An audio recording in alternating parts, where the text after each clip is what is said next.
Hi, it's Ann. Thanks for stopping by. We're going to be talking about grocery store paper bags today. This is not the type of tutorial where we learn how to make a paper bag into a journal cover. They make fabulous journal covers and bases for journal covers. That's not what this video is.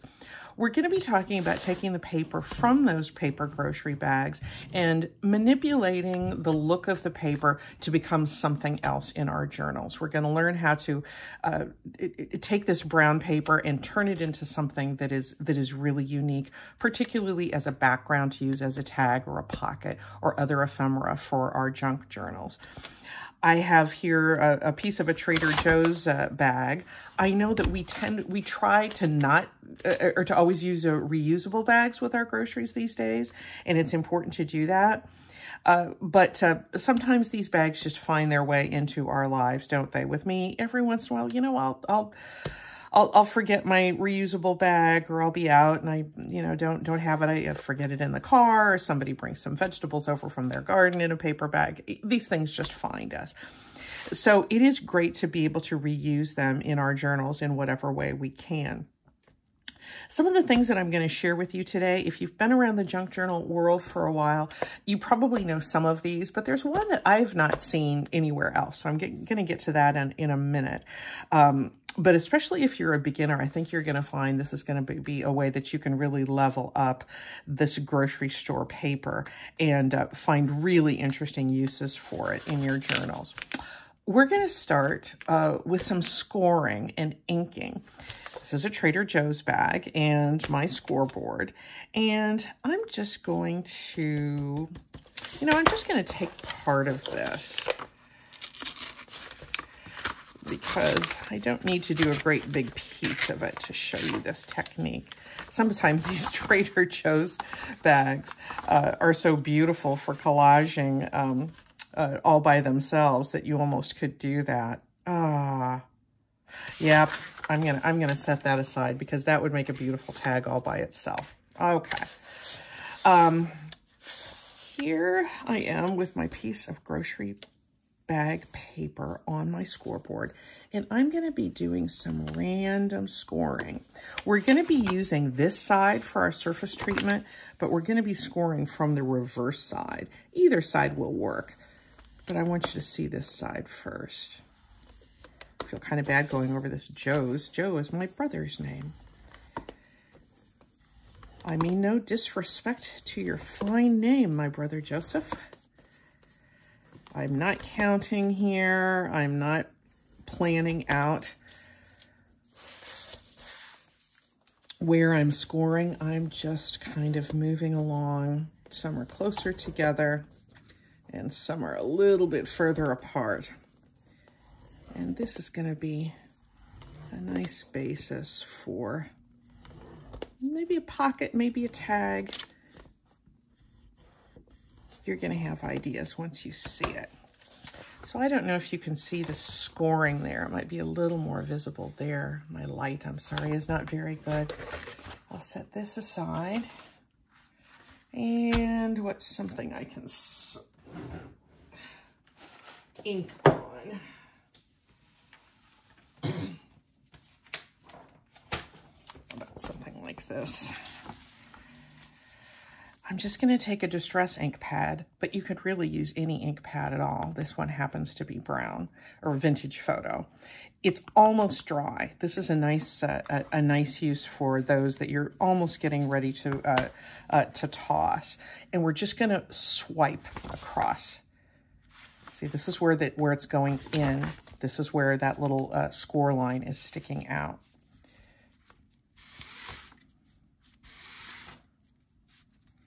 You might have some folds in your paper that'll pick up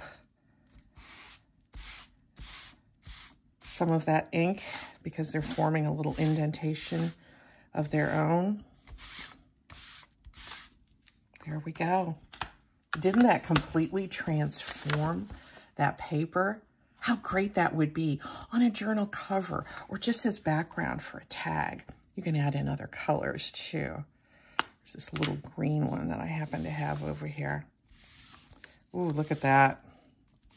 This is making it really foresty. I do try to go in straight lines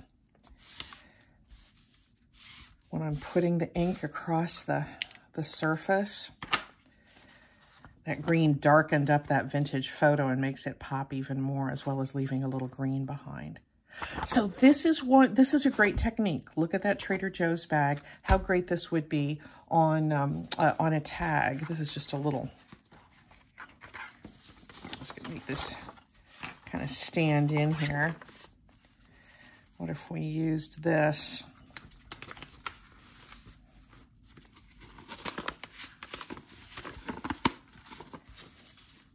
As the basis for a tag.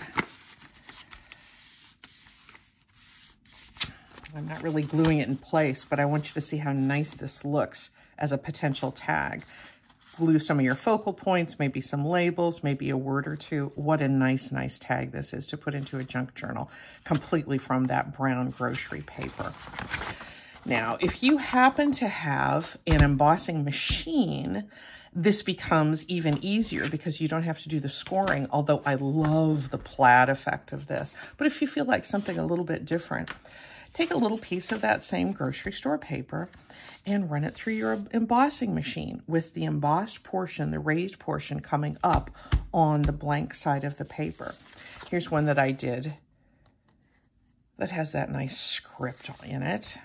I have the Tim Holtz Vagabond embossing machine. I like it a lot. Again, as I've said before, Tim Holtz has a lot of my money, but I do like that machine.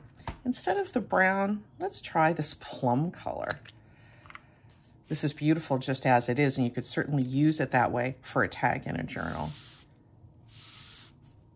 But look how that pops. And this is not distress ink. This is just a little cube. You can use any size, any color. How beautiful is that? You could make a tag out of this. It could become a pocket, a tuck spot. You could use it in a collage. It's just a really nice way to make the pattern, whether you're doing it on a scoreboard in straight lines or whether you're embossing that pattern with an embossing folder and an embossing machine. It makes that pattern pop, and it's all with grocery bag paper. The next thing I'd like to show you, I actually have to go over to my ironing board to show you. So we're going to take a field trip, and we're going to be using wax paper. I'll be back in a second. Okay, we're at the ironing board, and here's the iron. This is our piece of wax paper, and I put down a grocery bag piece here. This is the fun part. Crumple that wax paper. This is just a cheap store brand. I don't think the brand matters, to be perfectly honest. Open it up, and then if you want, crumple it up again. What we're doing is we're making lots of little lines from the folding we're doing in this crumpling process. And I put this on top of an old clean dish towel on my ironing board because it is going to come over the edges a little bit, and I kind of want to keep the melted wax we're going to have off of the ironing board cover itself. We just smooth it out on top of that bag, that brown paper. We put another on top. And this is a nice hot iron. I have it at the hottest setting.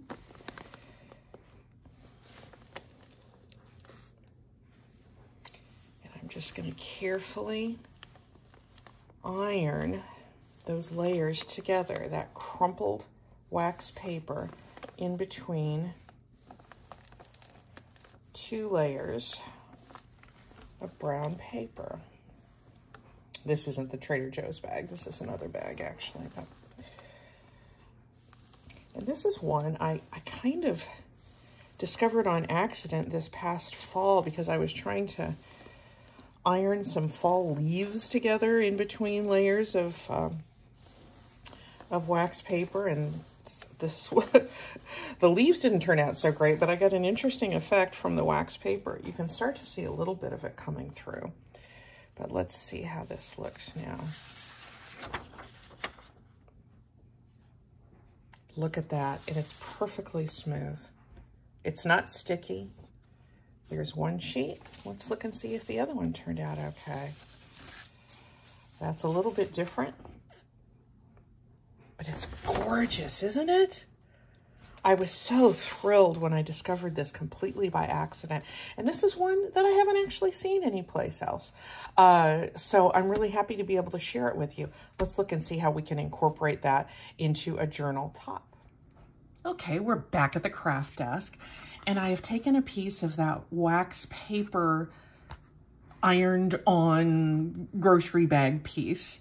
I don't even know what to call that technique, so you may have suggestions. It's not embossing. I guess it's a wax paper marking, I suppose is what I could call it. And I've taken a little bit of that, and I've just glued it onto a piece of note card, and I'm going to make a little topper to go on the front of a journal that I'm working on. And you will see that journal sometime very soon. I did a couple, I know I want to have this or something like this on the journal cover. I'm not going to do the whole topper right now. I just kind of want you to be able to see how good this background paper looks when you have other stuff collaged on top of it. I think I want to have this little strip, this little fabric selvage zigzag thing on here. Maybe I'll put a little bit of gold behind it. I think I want to put a few other little circles there. Maybe I'll put a little tag or a ticket. I don't know exactly how this is going to turn out. But the main thing for you to see was how interesting this looks as a background piece. It's kind of quiet, but when you look at it, it's busy. It kind of looks to me like, you know, like something you'd see under a microscope in a laboratory. There's something just really, really interesting going on there, but it's not so dominant that it takes away from your visual elements that you put on top of it. So I think that wax paper marking is going to be something I'm going to be using a lot, and I'm really glad that I it just happened to occur to me when I was trying to preserve some fall leaves. It didn't work for that, but definitely worked for grocery bag marking. So I'm going to put these little pieces together, and I'm going to finish that on a later date. I've been trying to work a lot with tickets lately too, with varying degrees of success. Maybe that's, let me know if that's something you'd like to discuss again soon. That doesn't have anything to do with the brown paper though. Before I move on to the next technique, I wanted to briefly get back to this scoring technique. This one, if you'll recall, we scored on the wrong side because we wanted to push that little strip, push those fibers down so that when we went to do our ink marking, that little ridge was coming up. If for some reason you do it the other way, you can still go ahead and mark it. It's okay. It's just going to turn out looking different. So I didn't mean to indicate that that was the only way you could do it.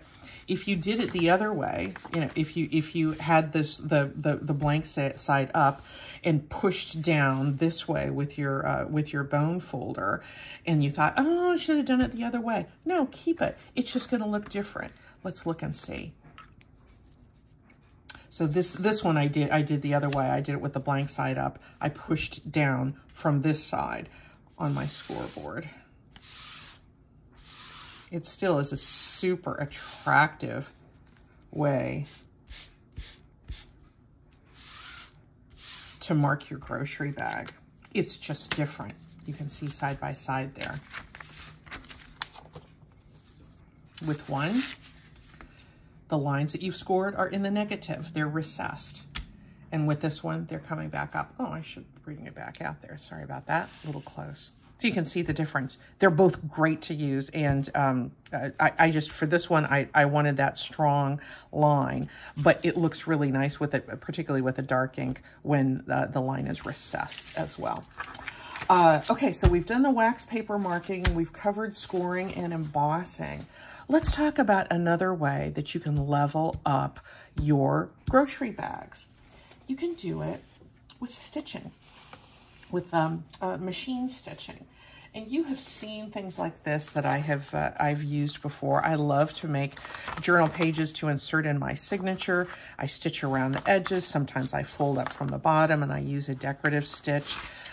This one is with a darker thread. This is a lighter thread. You've seen this before. I love this little wave stitch, and it just makes a grocery store paper look really, really special. But there's other ways that you can use the stitching too. What about if you just had a strip of paper and you just did row after row of some kind of a decorative stitching? I did this in just a few minutes. I switched out between light thread and dark thread. I love this one in particular. And I looked at that and I thought, boy, that is great, but it's more than just a sample of stitches. Why don't we make something out of it? Why don't we make a belly band? Should we do that? So I think if I was going to use this for a belly band, and this is, again, thank you, Trader Joe's, I think I would tear on either side of this. I might reinforce it by putting it on a piece of cardstock, but truthfully, I think that this grocery paper is strong enough on its own that it could serve as a nice belly band without adding a lot of extra thickness to the page.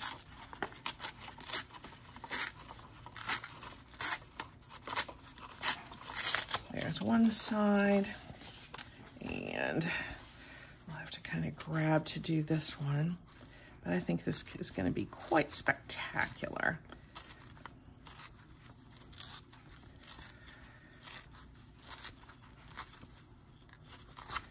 I'm going a little bit slower because I didn't leave myself much of a margin here, but that's okay. As long as we can grab it, we can tear. And I wanted the look, because the stitching gives it such a nice tailored look, I like the contrast with the rough torn edges for our belly band. Obviously this is going to be a little too wide.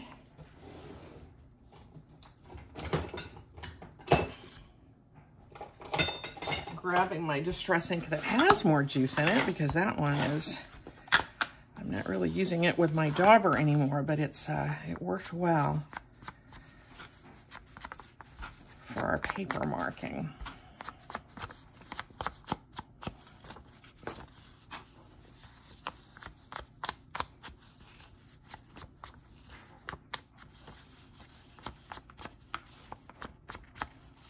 And I feel like this stitching just gives more strength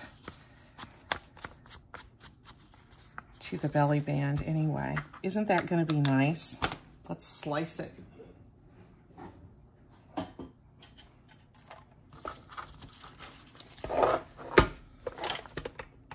Some folks like to leave all of these threads on the edge. I am not one of those people. I do not like messy threads. I like messy paper, I like messy edges, but I really don't like messy threads hanging off my edges. Your mileage may vary.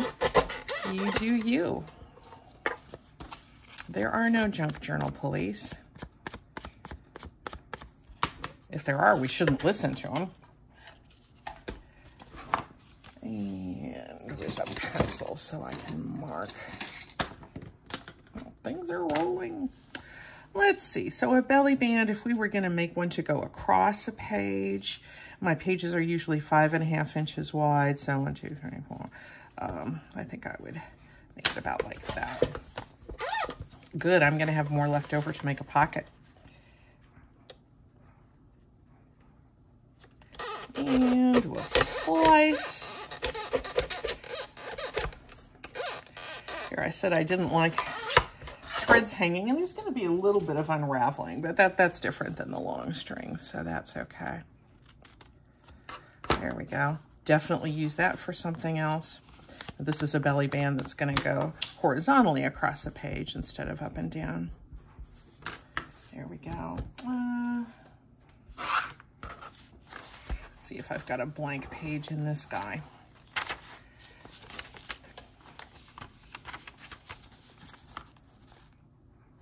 Just a little too wide, isn't it?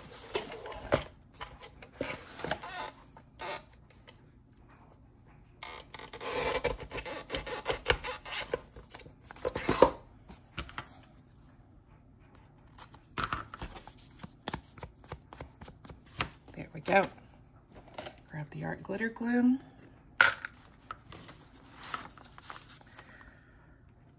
Oh. The beauty of the Trader Joe's bag.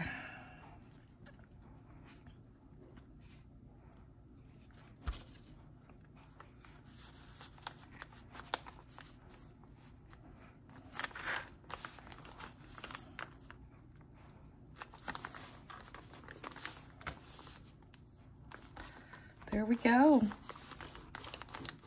And that's going to be perfect for tucking something in into a journal. I could even, once I had this decorated up, I think that might be nice with the two different kinds of grocery store bag there. This has to dry, of course. I love that. Good. So that's our stitching. Let's talk about our last technique. And it actually happens to be one that I've used on this journal cover that I made ages ago. I've shown you this before. This is a journal cover that I made out of a manila envelope. But I covered it first with a grocery bag that I did the faux leather treatment on. I did not invent this. I saw it first from Pam at the Paper Outpost, but lots of people have done it and put their own spin on it. It's a technique that I use over and over again. If you have been doing junk journals for a while, I'm absolutely certain that you know this technique, but if you're new, you might not, and it is super, super useful. So let's get to the faux leather treatment. It does kind of look like leather, doesn't it? We're gonna do basically, whoops, sorry. We're gonna do basically the same thing that we did with our wax paper, which is, we're gonna crumple it. You just won't believe how easy this is.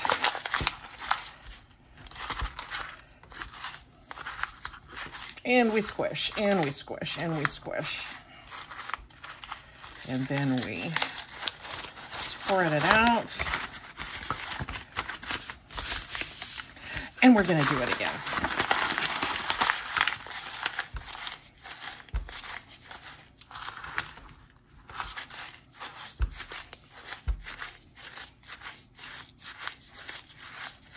You can kind of feel it becoming a little more pliable, a little bit softer.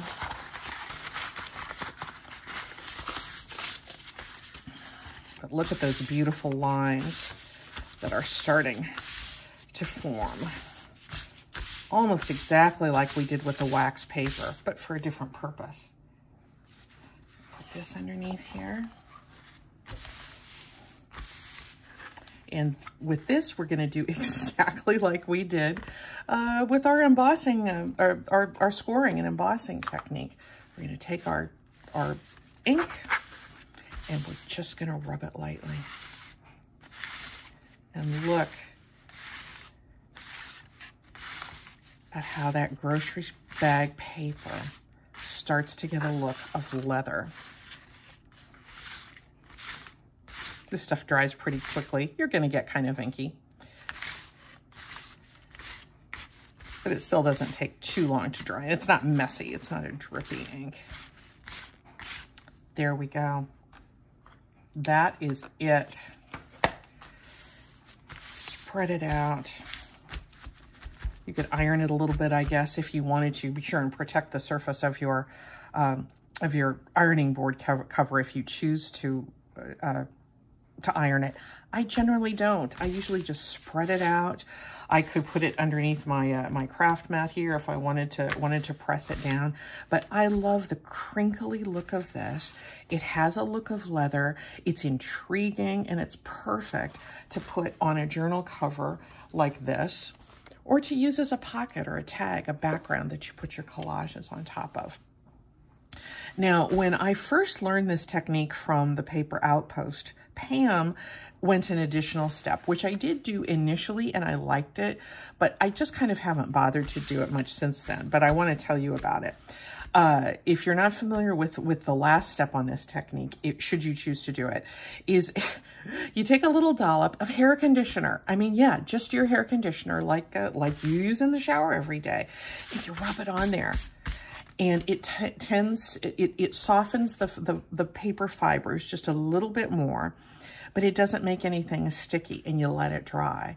And it makes sort of a soft suede-like sort of texture. It's really cool. I generally don't have the patience to have things sitting around and drying in that way, but I wanted to mention it and give Pam credit because it's really, it is a cool way, again, to level up your grocery bag paper. So have fun with this faux leather technique. You will use it constantly. It looks different every time. It's great. I wanted to mention one other thing about grocery bags. Sometimes they have handles and sometimes they do not. So I wanted to show you when I was dismantling the Trader Joe's bag. I thought, what can I do with you know, they had these, the flat paper handles. So I thought, well, I had the sewing machine out. I had, a friend gave me a gift at a Christmas party last night, and it had pretty raffia on the package. And I thought, oh, what if I zigzagged on top of this handle, and then I could use this as a little belly band, a little page edge, a little, you know, it could just be a little decorative thing, but it's just one of those bag handles. I bet it'd look even better if I inked the edges. Let's see. Yeah, the other good thing about this grocery bag paper is it does take the ink, as you could see, very, very well in our traditional inked edges or on the surface of the paper. You can see I left that. That almost could be a good tag topper there, couldn't it? It's pretty thick, so it could stand up to somewhere if you did use it as a belly band or even a kind of journal closure. Look how pretty that is. Isn't that cute? And it's just a grocery store bag handle. There is one other bag handle treatment that I want to show you. This isn't a grocery bag. It's from Dick's Sporting Goods when we went and got Dan some gym clothes. But do you ever pick up grocery bags that have these kind of twisted handles? Let's clip one of these off and see what joys are in store for us here. I've obviously not done it with this one, but this tends to work pretty good.